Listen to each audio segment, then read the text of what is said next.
mariage traditionnel.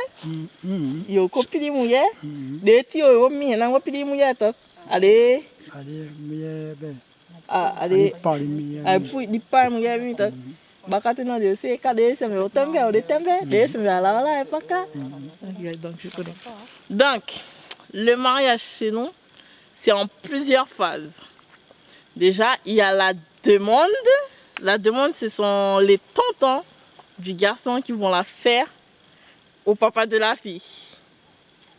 Et là, le papa il va dire oui, c'est ma fille, mais c'est pas à moi qu'il faut demander. Il faut aller voir les anciens. Donc peut-être les grands-pères ou les grands-oncles de la fille, paternelle ou maternelle. Et là, ils vont dire ok, d'accord. Et là, ils vont faire plein de préparations. En fait, la fille, elle va préparer des tenues traditionnelles. Et chez les garçons, eux, ils vont préparer la dot.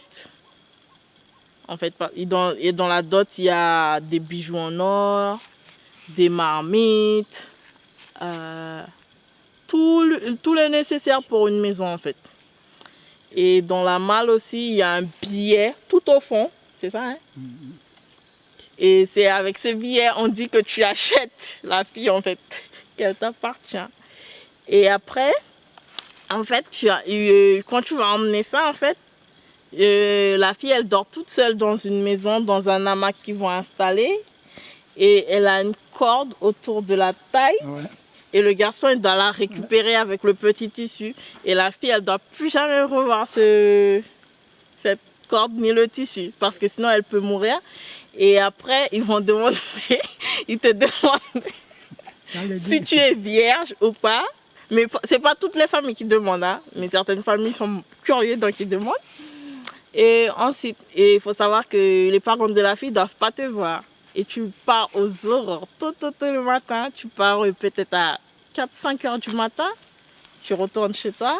Et tu fais ça 3 jours d'affilée et c'est au bout du 3e jour que tu vas dormir là pour que les parents de la fille puissent voir que voilà, vous êtes ensemble. C'est ça? Et le 3e jour, à partir de ce 3e jour-là, la famille de la fille va préparer des repas, plein de repas en fait. Des repas typiquement Saramaka et ils vont s'habiller et puis là, ils vont emmener la fille parler à sa belle famille du côté du garçon et vice versa. Et après, il y a encore une cérémonie pour dire que vous êtes vraiment ensemble. Ça s'appelle tout est d'un. Ouais. C'est pour dire aux esprits, aux anciens, tous ceux qui sont morts, que voilà, on vous présente les filles qui sont mariées. Voilà, c'est ça. C'est ça? C'est comme ça. Attends, mais nous c'est pas un mariage, c'est pas, il n'y a pas de bague, vous n'avez pas besoin d'aller au tribunal ou devant un juge, vous vous aimez plus, il y a des conflits, bon, on se sépare, oui, on se sépare. Tu dois ramener les affaires du garçon. Quelles affaires ça? Mais tu te ramènes. Il pique comme ça, il t'a pas content. Voilà, il pique comme ça, il t'a pas content, c'est que ça. Oui. Oui, après quand vous vous séparez, si vous êtes con... Voilà. Non, c'est pas un divorce parce que vous passez devant personne, vous faites ça entre vous. Oui, tu ramènes, en fait, tu as 2 tissus pour le garçon, un camisa et un tapakoto, et tu dois lui rendre parce que s'il meurt, tu vas porter le deuil. Si tu lui as pas rendu ses affaires.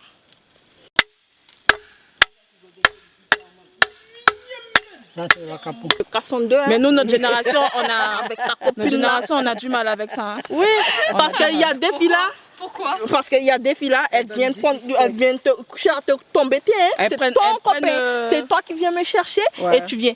Tu voles mon numéro de téléphone dans le téléphone du gars. Oui, sale pute. Pourtant, c'était la première, mais c'est la fille, elle vient t'embêter. Voilà. Elle te voit dans la rue avec son groupe de copines.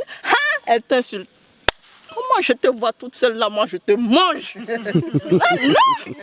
Non.